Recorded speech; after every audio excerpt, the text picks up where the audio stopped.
Good evening, everybody. Welcome back to my channel.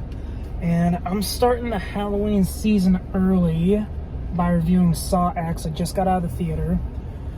I'm gonna say first and foremost, it's a great movie. I will be talking about spoilers, but more towards the end. But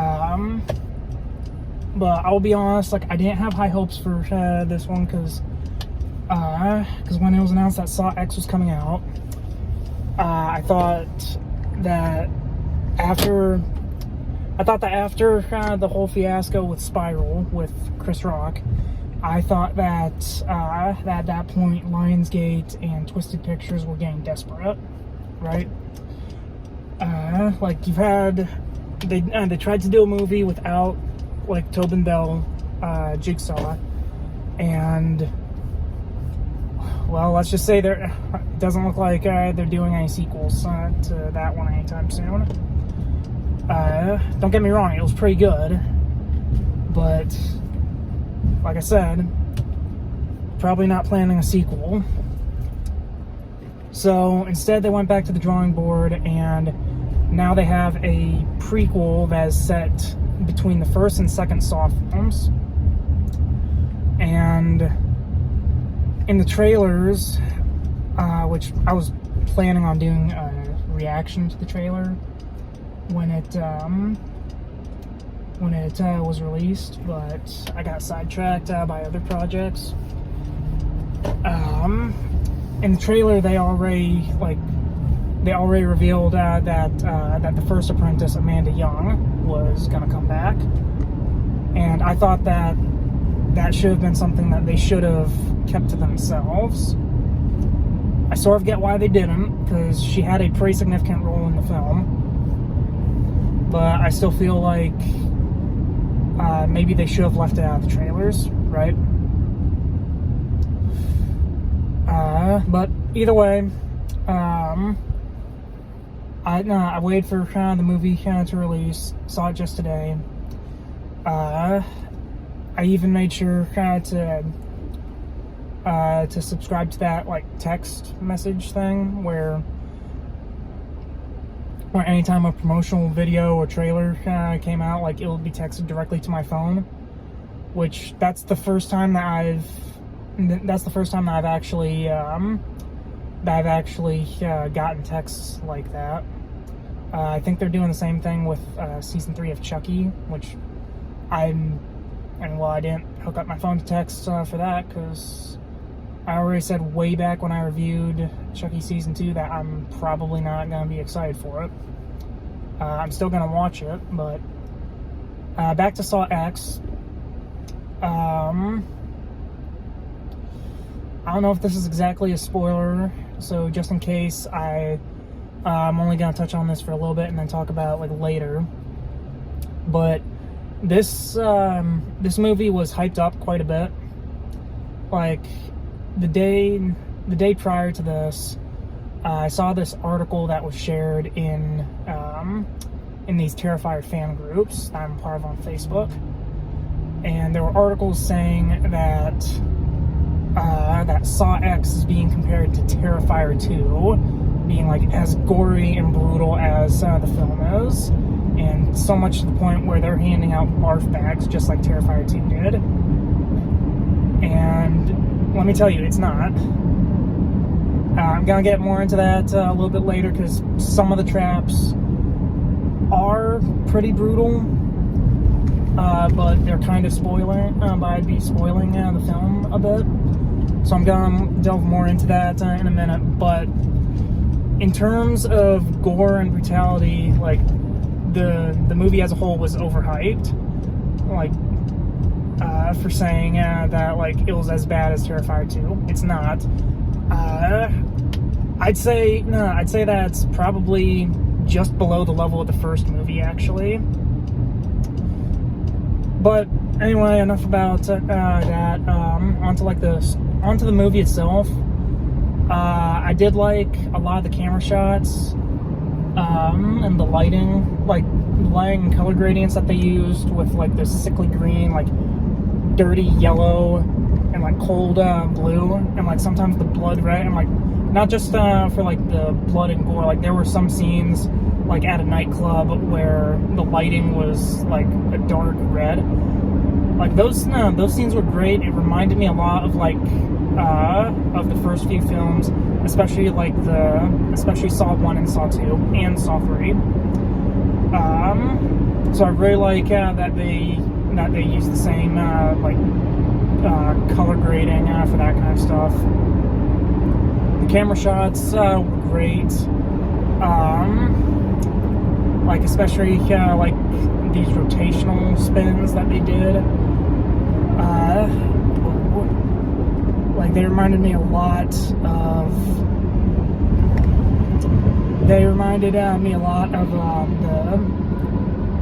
of like the first few films again, like especially whenever like it zoomed up and slowed down. Like if you guys remember that scene from the very first film. If you remember that scene from the first film of where Amanda has like the bear trap on her and it's constantly spinning around, showing her trying to escape, but you know, the only way she can escape is if she cuts that guy open and grabs a key, right?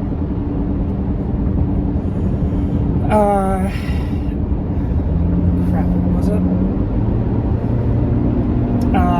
But yeah, they do a lot of shots like that, especially towards the end, which again, I'll get into that later. So the cinematography is great. The colors are awesome. The music, I mean, the music's always gonna be great. Like they're constantly reusing the score from like the original films, especially like the Hello Zep theme at the end of the film. So like the whole aesthetic and the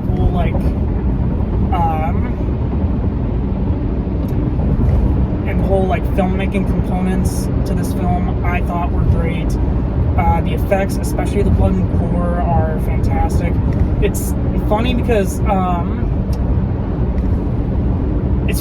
I never really realized this until I actually spoke with my college professor about this during one of my last classes about filmmaking, well, video production, and he was talking about how because of the film grading that is done for a film, like blood, a lot of times it has to be corrected to almost look like it's black, and I never really realized that until recently, especially this with this film. Like a lot of the blood is like incredibly dark, almost black, and the same thing was done with like the Rob Zombie Halloween films.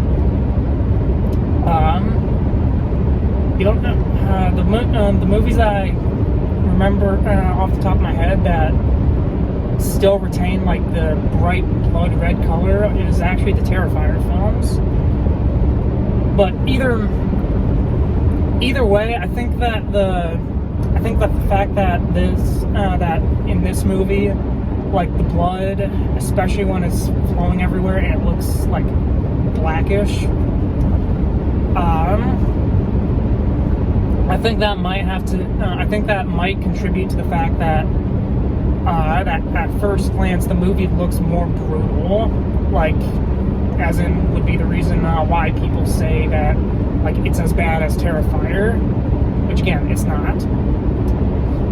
So all the visual components are great. The story itself is pretty good. Like I said, it takes place between the first two films, and in a sense it's kind of like Amanda's origin story. It's kind of like she's already John Kramer's associate, as he calls her, to help him with the games. But if I'm correct, this is the first movie in the series where Amanda actually has a bit of a conscience, and this is where the spoilers come in, one of the victims in the film was a drug addict like her, and I think I'm pretty sure that she was the one person in the traps who Amanda wanted to see win, right?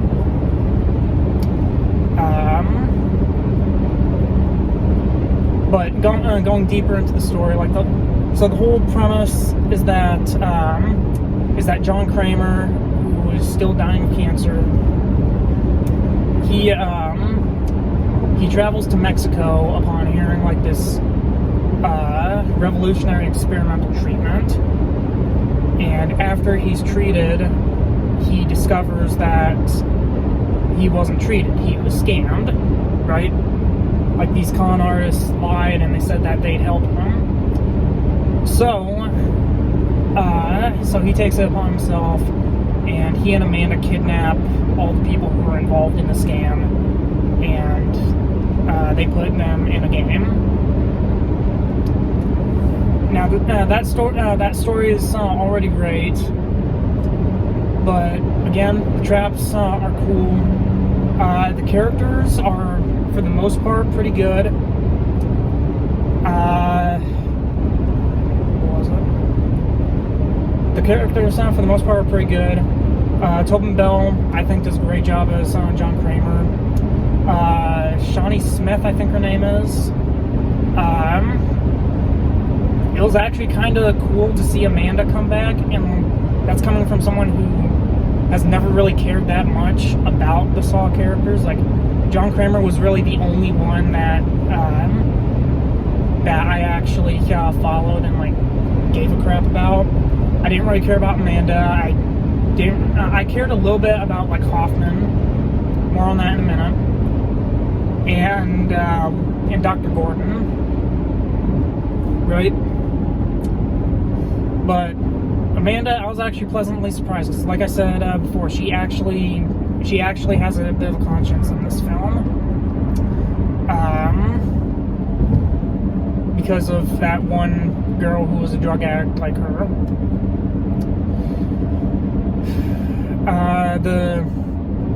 The main victim in the game, I think her name is Celia or something, the one who poses as the doctor.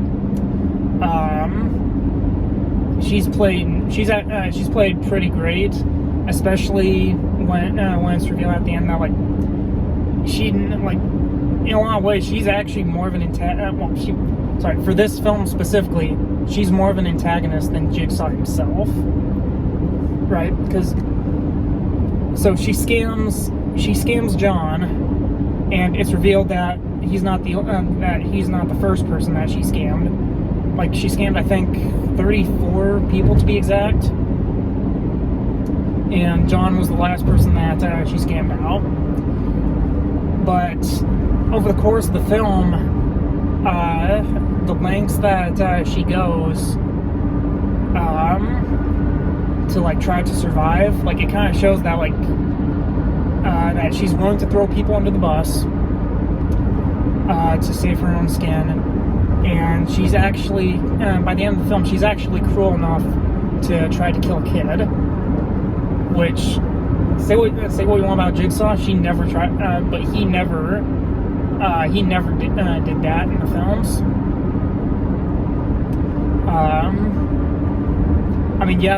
There was that one girl he kidnapped at the end of Saw 3, but as far as I know, he didn't actually put her in a trap. He just locked her in a room, which is still messed up. But he also didn't try to kill her.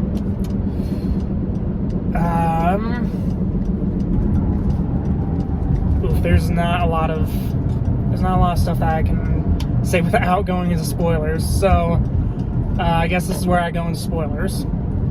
So specifically in the film, after John finds out that the cancer never got treated, which I do like that he was actually the one who found it out, because in the trailers it might seem like he finds out from another doctor that the tumor is still there, but no, he actually goes to, he's actually smart enough to find the place which is supposed to be like an unmarked location. And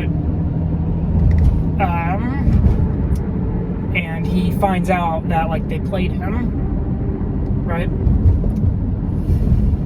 So because of that, he recruits Amanda to help him gather up all the people responsible and put them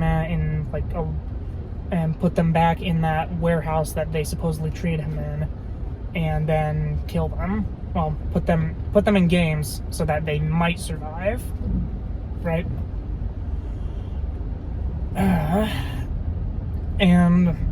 But this is the part where I think that some people were saying that the movie is as bad as Terrifier. So the first guy that he kidnaps is like the guy who drove him there, and who also like did a double role as pretending to be a surgeon. He straps these pipe bombs to the guy's arms, and tells him that like he basically has to cut into his skin to remove the cables. And the guy cuts off the first one, and then he literally rips the other one out with his teeth. And it's pretty bloody, kind of brutal, but he ends up living. And he also tells John about like everyone who was involved. And that's when John gets Amanda to help him. And I will say it is kind of cool that the setting isn't in like the normal location of the Saw series. Like I don't know I can't remember exactly where the series takes place. I really want to say either New York or Chicago, because it's always had that feel to me. But either way, this film doesn't even take place in America. It takes place in Mexico, which I think is pretty cool. There's even some foreshadowing to what happens with the characters. With like what John's going to do to them. Like there's a scene where that driver guy, he tells John about this like statue that's part of like the culture in Mexico, which John fashions was basically an Iron Maiden trap, but like it's only fit for the head, and it's shaped similar to that statue head that he sees on the way to the location.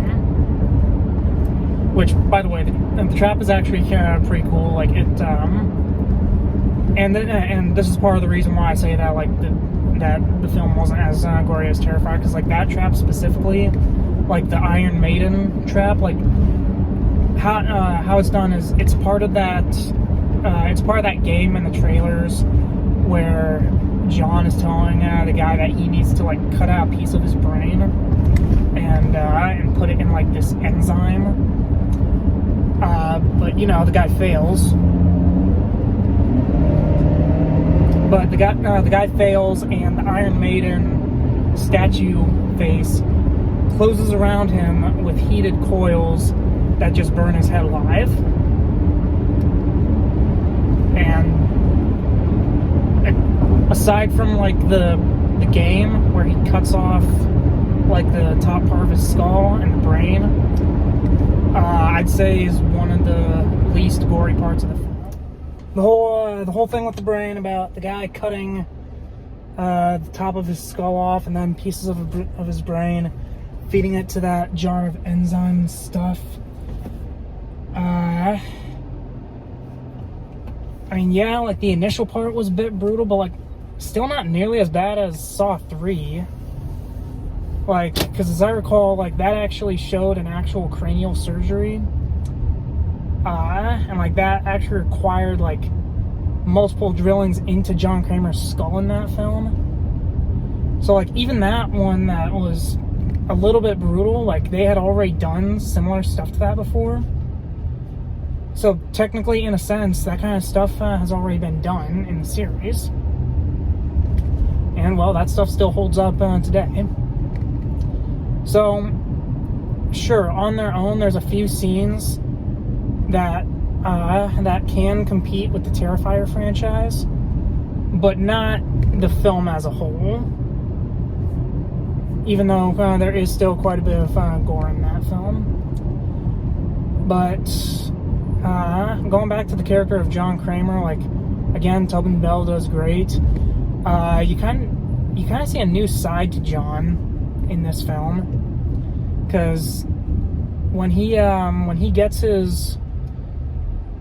supposedly is cured of his cancer, he's actually ready to give up his life as Jigsaw, and he doesn't go back to it until he finds out that they never treated him, that they lied.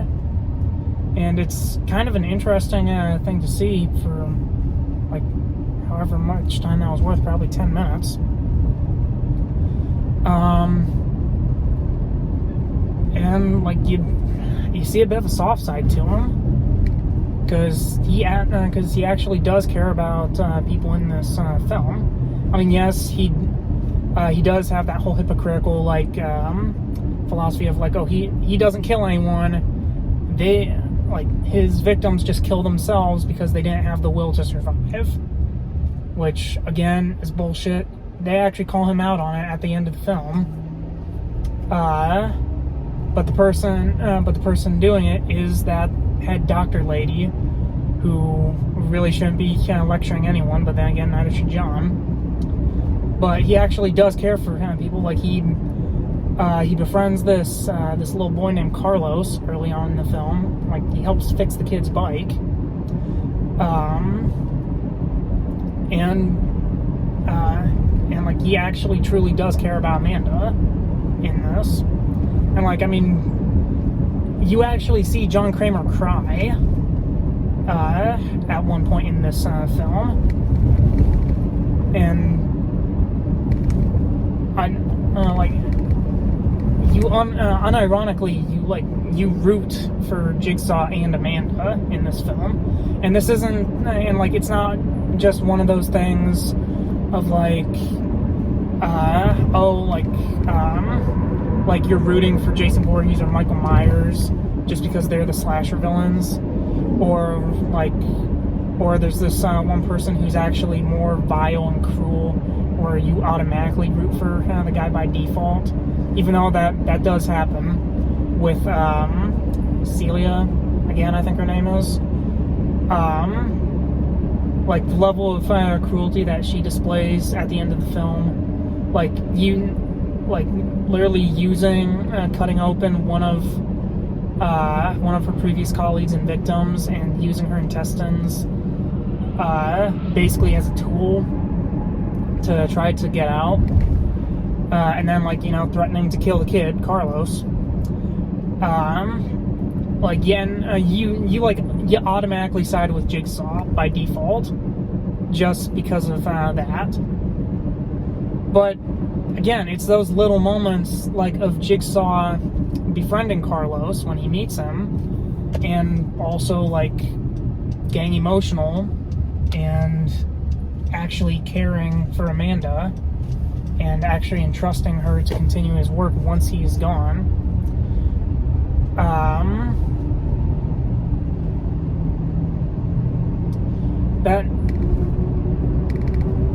It's those little moments in the film that actually do make you feel bad for John Kramer, which I think that was actually a pretty good choice, because, like,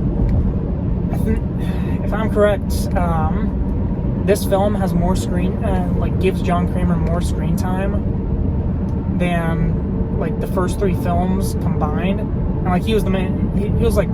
He was actually alive in those first three films, and they gave him so much screen time that he's basically the protagonist of this film. Like, at the end of the film, you literally see John Kramer, Amanda, and the little kid Carlos walk off into the sunset.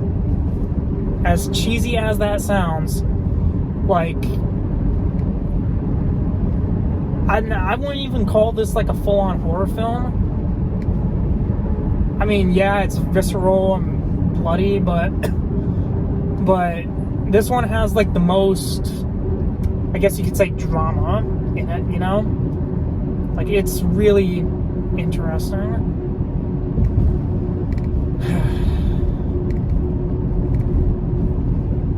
But anyway, that's all I can really kind of think of until I really get into spoilers, which is about like stuff that I don't necessarily kind of like.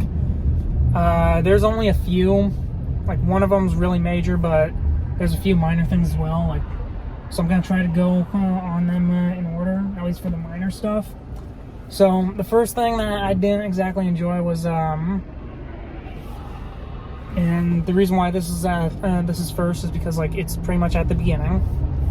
But you know that scene in the trailers with the guy having those vacuum tubes attached to his eyes? Well, I was kind of disappointed in that because one, that scene, because one, like that wasn't nearly as brutal as I thought it was gonna be. Like, all it does is just suck out his eyeballs and that's it. And two, turns out it's a fantasy that Jigsaw has, where like when he first has that MRI scan, I think, to see what's in his brain, he watches this custodian steal the jewelry from this other patient. And that whole trap plays out in John's mind. And that cuts back to the custodian who notices that John is watching, so he puts the belongings back. So that guy lives. And personally, I feel like if it only lasted like a few seconds, like where it only lasted a few seconds in John's mind, then I wouldn't have had a problem with it. But the fact that I think it's like 2 or 3 minutes of screen time where it actually shows the trap of the guy actually trying to get out of it, and then when it fails, like the vacuum actually sucks his eyes out. The fact that it plays the entire thing out makes it, to me, it just feels like a tease. Like I feel like either it should have only been a few seconds, or they should have had it like take place in reality. Like that could have been a cool way to open up the film. But either way, like I said, a minor thing. Another thing that's absolutely a spoiler is that technically the main doctor, Celia, the person who mainly scammed John, she lives at the end, and she was the one who absolutely deserved to die. Like, even Amanda says like she doesn't deserve a chance to survive. And even though I think that was supposed to foreshadow her like eventually breaking Jigsaw's rules in the third film, I kind of agree. Like that woman was vile. She tricked John Kramer and a bunch of other cancer patients into forking over their money, and in return they didn't treat their cancer. And then she just basically threw her cohorts to the wolves. And she actually forces John to be in one of his own traps, which that was actually pretty interesting, because I think that's the only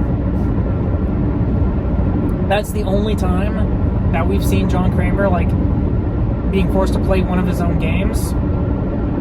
And like to add a bigger level of messed up, she also forces the little kid Carlos to play, to the point where John actually is about to sacrifice himself. But she absolutely deserved to die. And even in the game that John is in with Carlos, like even that he had contingency for. because the real game that Celia and her boyfriend end up playing, because one plot point in the film is that Celia's boyfriend shows up. He's posing as another cancer patient who wants his money back.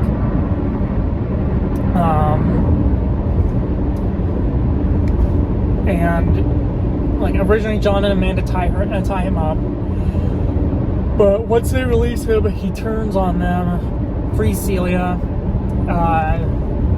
ties up John, Carlos, and Amanda, forces John and Carlos to basically waterboard each other.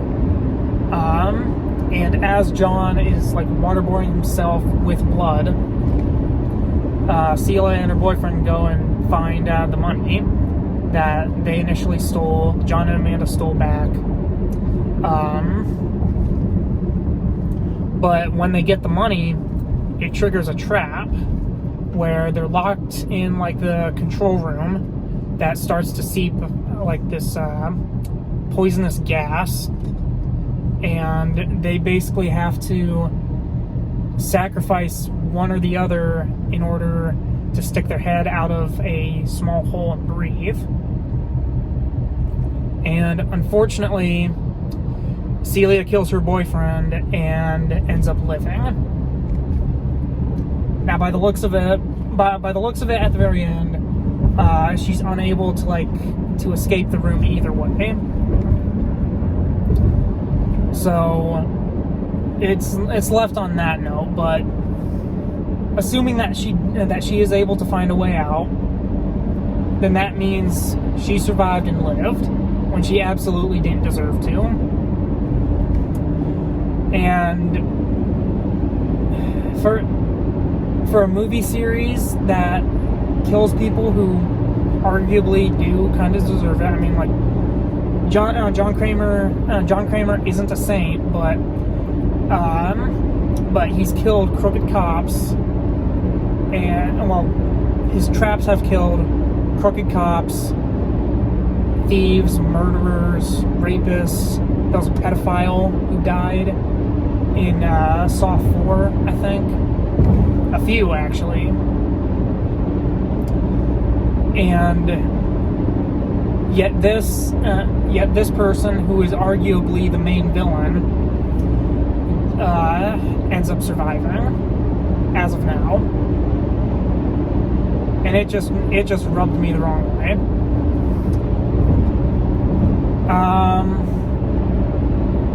And then the last minor detail.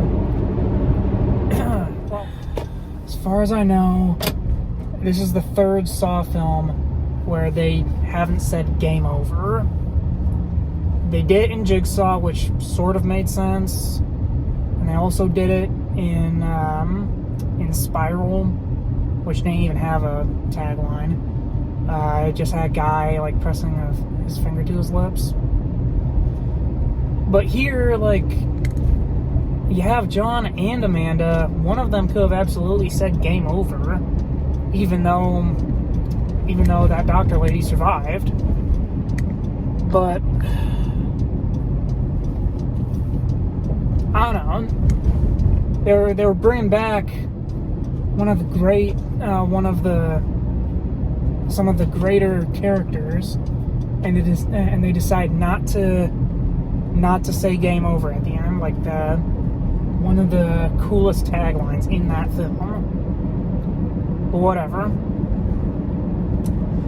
And then the fourth minor thing is they brought back Hoffman in a post-credit scene, and as cool as it is to see like the bathroom from the very first movie on the big screen, by the way, because the first Saw film I saw in theaters was Spiral. I skipped Jigsaw because I wasn't a fan back then. So it was cool to see the bathroom from the first film used on the fake cancer patient that told John about the treatment in the first place. However, as cool as it was to see those guys, I feel like it was obvious fan service. That was just the filmmakers just jingling keys in front of us. I doubt that they're gonna do a sequel with Hoffman.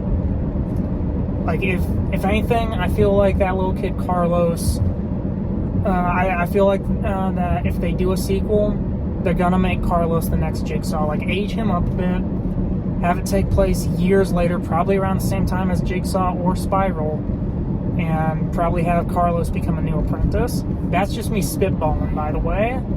Like, I don't know if they're gonna do that either, but I seriously doubt that they're gonna do another sequel and have Hoffman in it. But that's just my thoughts. But those are all the little nitpicks that I had. And there is one major gripe that I have with the film, and that's the fact that if you take into account like its place in the overarching story of Jigsaw and John Kramer, the entire premise kind of contradicts his morals. Like he has prided himself on saying that he despises murderers, and that and the other thing is that he has never wanted his games to be personal. That's why when Saw 6 and 7 come out, the people that it would have been personal for him about, because in Saw 6 it was about the guy who denied his health care. Saw 7 was about the guy who scammed people because he lied about being in a Jigsaw game, so he was put in a real game. Both of those games happened when John Kramer was already dead, so technically it wasn't completely personal because it was Hoffman who put those people in the games, right? But here, like, John is very much alive, and he made it very clear that like he was pissed off at those doctors for scamming all those people, and like it was absolutely revenge. Like even in Jigsaw, like one of his very first games, he had like that one apprentice of his, Logan Nelson, in it, but he realized that he didn't want Logan to die from like an honest mistake that he made, because he was clouded by like his anger and vengeance, and he even told Logan that that the judgment should never come from that, like to never take that personal. And that's why in Saw 1, Saw 2, and Saw 3, like the games were never personal for John. I mean, sure, like Lawrence Gordon used him like as an example to his students, and he also was the one who I believe he was the one who actually reported John's condition in the first place. But the reason why John put him in the game in the first place was because the guy was cheating on his wife. So again, never personal for him. But here, like, yeah, it's completely personal. Like even at the end, he actually like gets his hands on Celia, and I mean, you don't know if he's either going to like actually physically kill her, if not for her boyfriend like threatening to kill Carlos. But I don't know, that as fun as the movie is, the whole premise the whole premise of the film of John taking revenge against all these people who wronged him, it just completely contradicts his mindset that was like set all the way back in the first film, in my opinion. So like if I watch this film again, it will probably be on its own. Like I once binged the series way back when Jigsaw was the final film, but I'm probably, if I ever binge the series again, I'm probably not going to watch Saw X, or if I do, I'm gonna watch it in the years that they were released. Like, I'm not gonna do it like watching Saw X, and then Saw 2, because I feel like that whole, because I feel like I feel like the fact that he basically threw out his whole philosophy in this film would just seem so jarring, especially when you switch back to 2, 3, 4, and all the rest in chronological order. But don't get me wrong, it's a great film. Like, I guess I could liken it to like the Star Wars films, like the sequels. Like, and let me be clear, Saw X is way better than the Star Wars sequels. I want to make that perfectly clear. But in terms of like an overarching story, I find it similar to the sequel movies, where, like, in my opinion, those are good films on their own, but if you watch them all the way from episode 1 to episode 9, then the last few films, especially Last Jedi, in my opinion, are bad Star Wars films. And if you watch Saw X, I feel like you're gonna have a similar opinion, where, like, it's a great film, a great horror movie. It's a pretty good Saw film too, but I don't think that it completely lines up with the character of John Kramer, if that makes sense. But that's all I wanted to say. Kind of sucks that I had to basically split this into 3 parts and edit it together, but, you know, malfunctions happened. But if you're a fan of the Saw series, definitely check it out. Like I said, if you're gonna binge it, save this one for last. Don't watch it in technically chronological order.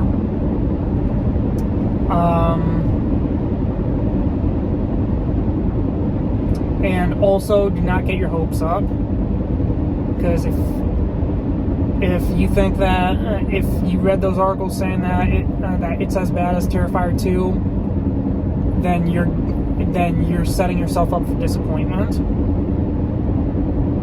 which isn't going to be that bad, because, like, even I held out hope that it would be like as brutal and gory as Terrifier 2, and I still wasn't that all disappointed, because, like, I kind of knew in the back of my head that, like, no, it's never going to be like that. But anyway, to wrap this up, this was a great way to kick off the Halloween season. It's not even October yet, but next month I'm going to be doing a lot of movie reviews, some of which are already completed and scheduled on YouTube. And then there's a few that I'm going to be doing, like, car reviews just like this one.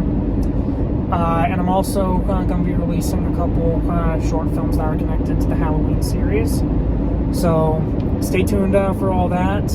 And since it wasn't in this movie, game over.